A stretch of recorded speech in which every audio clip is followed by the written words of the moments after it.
Hello! In this video, we'll look at how to read machine language instructions and how operands are addressed. So here's a summary of some of the instructions we've looked at so far in assembly language and machine language. So each of the instructions has its assembly language mnemonic, and it has a corresponding opcode. So the R-type instructions, add, subtract, and or, all have an opcode of 51, and they're distinguished by means of the funct3 and the funct7 bits. So for instance, add and subtract are identical in a funct3 as well, but differ in their funct7, and an or happen to have different encodings for funct3. Add I is an I-type instruction with an opcode of 19. The branches are B-type instructions with an opcode of 99 and a funct field to distinguish between them. Load word has an opcode of 7 and a funct3 of 2. Store word has an opcode of 35 and a funct3 of 2. Jump and link has an opcode of 111, it's J-type.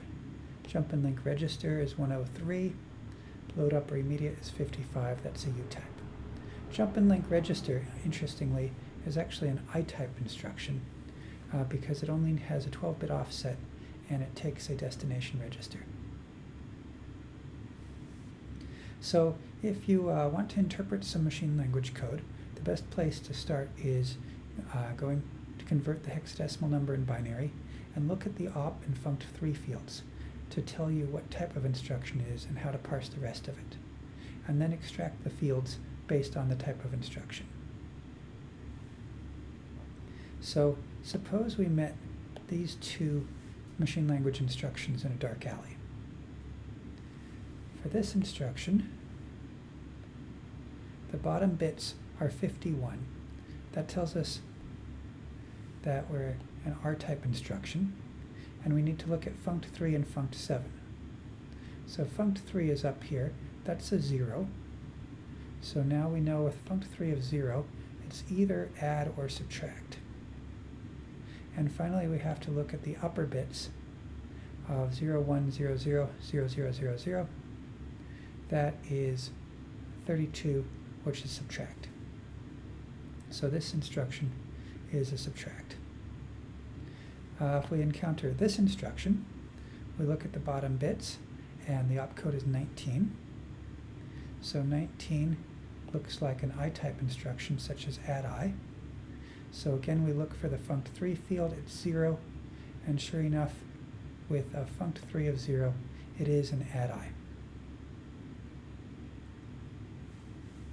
Once we've figured out what format of instruction it is, we can unpack the rest of the bits into those fields. So our first example here we said was a subtract instruction. It's R-type, and these are the R-type fields. So 4 is 0, 1, 0, 0. A 1 is 0, 0, 0, 1. F is all 1s.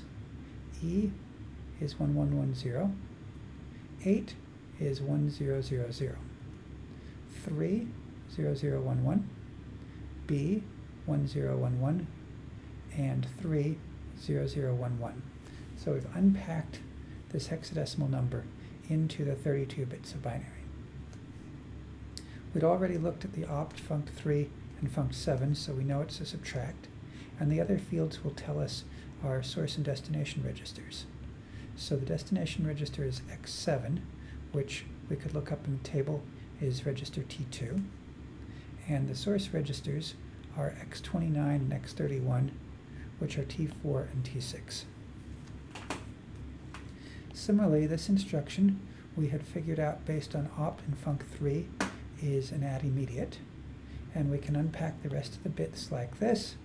We see the immediate is a negative number because of the leading one. It's negative 38 as a 2's complement number.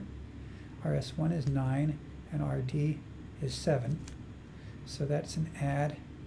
T2 gets S1 plus negative 38. So another part of understanding machine and assembly language is the addressing modes. How do we address the operands in an instruction? And some of the choices are discussed here. R-type instructions use only register addressing modes, so they take two sources and a destination. Immediate I-type instructions take one source, one destination register, and an immediate. For the I-type, the immediate is the 12-bit signed value. Base addressing is used in loads and stores, and the address in memory that we want to access is computed by taking a base address from a register and then adding an immediate.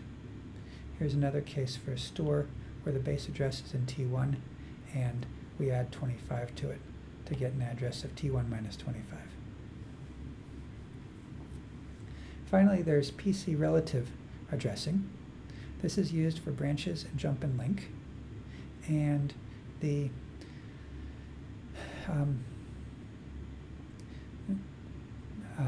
PC relative, we have to compute how far it is to our destination compared to where we are right now.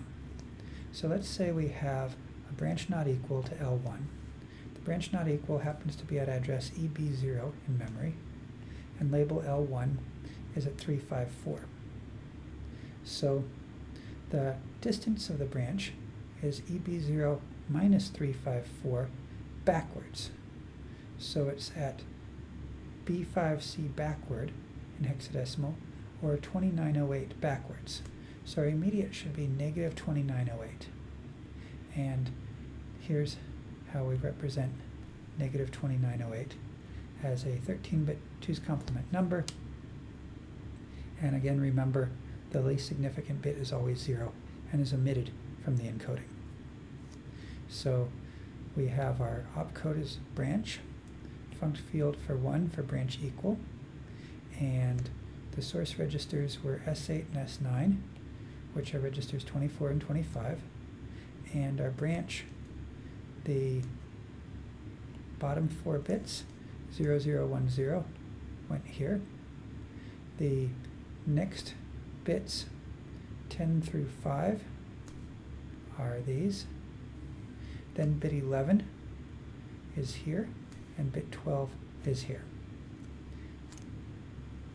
And so that concludes addressing modes and how to interpret machine language instructions.